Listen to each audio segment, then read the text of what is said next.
नमस्कार मित्रांनो, कशा आहात? काल रात्री माझ्या एका मित्राचा मला फोन आला होता. अरे गिरीश, मी तुझे स्टेटस बघत असतो, म्हणजे तुझ्या गाड्याला लागतायत, हे होतंय ते होतंय, तुझं काम चाललेलं आहे बाबा, तू खूप छान बिझनेस करतोयस. तर मित्रा, मला एक सांग ना, मी काय बिझनेस करू? मी 2 मिनिटं शांतता पाळली, मौन पाळलं. मित्रा म्हटलं, मी तुला राग येईल पण तरी पण तुला मी सांगतो. म्हटलं मित्र, हा प्रश्न खूप चुकीचा आहे.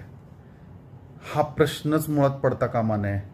तुला जर का बिझनेस करायचा आहे आणि तुला माहीत नाही आहे की तुला काय करायचं आहे, नाही मित्रा, मग मी तुला सजेस्ट करेन की तू बिझनेस नको करू. तू नोकरी करतोस ना, त्याच्यामध्येच इम्प्रूव्हमेंट कर. कारण तुम्हाला जर का बिझनेस करायचा आहे, त्याच्यामध्ये काय करायचं आहे, कसं करायचं आहे, हे तुम्हाला माहिती पाहिजे. तुम्ही जगाला नाही जाऊन विचारू शकत की काय करू.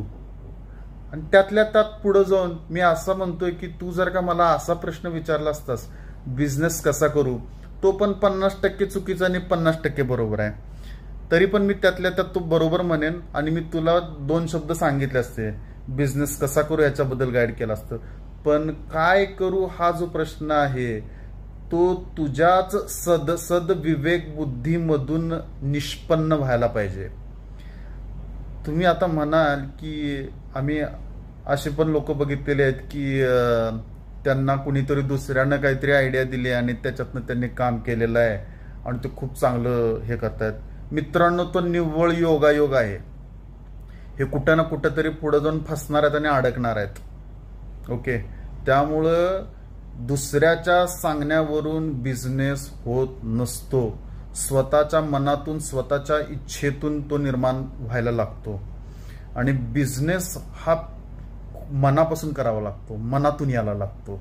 ओके, आणि ज्या माणसाचं म्हणतात ना, ते मन स्ट्रॉंग आहे, त्याचं मनापासून त्या कामावरती प्रेम पाहिजे, मनापासून त्याच्यामध्ये त्याला सक्सेसफुल व्हायची इच्छा पाहिजे, त्याच्या मनातच पाहिजेत त्या गोष्टी. त्याच्या जर का त्या मनात त्या जर का गोष्टी नसतील ना, तर तो नाही करू शकत.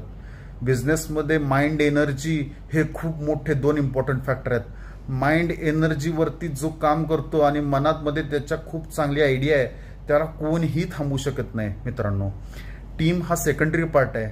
ओके, एनर्जी सगळ्यात मस्ट आहे. तुमच्या आतमध्ये जर काही एनर्जी असेल तर तुम्ही कुठेही जाऊ शकता, कितीही मोठा बिझनेस एक्सपांड करू शकता. आणि मी तुम्हाला एवढंच सांगेन आणि माझे 2 शब्दाचे संपवेन की तुम्हाला दैनंदिन जीवनामध्ये असा कोण माणूस भेटला तर तुम्ही त्याला चुकीचा सल्ला द्यायला जाऊ नका. तुम्ही त्याला एवढंच सांगा की बाबा रे, तू अजून याच्यावरती स्टडी कर, विचार कर आणि त्याच्यानंतर तू जे काय तुला पाऊल उचलायचं उचल. ब्लाइंडली अशा काही गोष्टी करायला जाऊ नकोस. कारण ह्याच्यामध्ये जर का एखादा माणूस ब्लाइंडली काय करायला गेला तर खूप मोठं नुकसान होण्याचे चान्सेस आहेत. आणि ते जर का ते नुकसान झालं ना, तो त्याच्यातून उठणं खूप डिफिकल्ट आहे. त्यामुळं डोळे बंद करून, तो म्हणतात अंधा मोड पे आग बंद करके ओव्हरटेक लेने का कोशिश नाही करना चाहिए. एवढं बोलून मी माझे 2 शब्द संपवेन आजचे मित्रांनो. आणि थँक्यू व्हेरी मच माझं तुम्ही एवढं वेळ देऊन हे ऐकल्याबद्दल.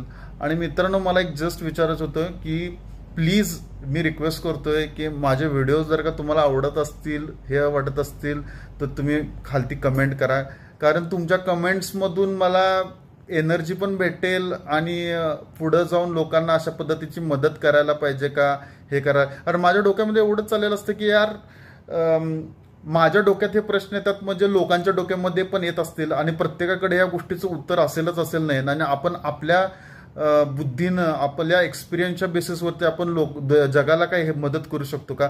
फक्त ह्याच प्युअर इंटेन्शन खालती मी हे व्हिडिओ बनवतोय. चला मित्रांनो, मी आजचे 2 शब्द संपवतोय. Thank you very much.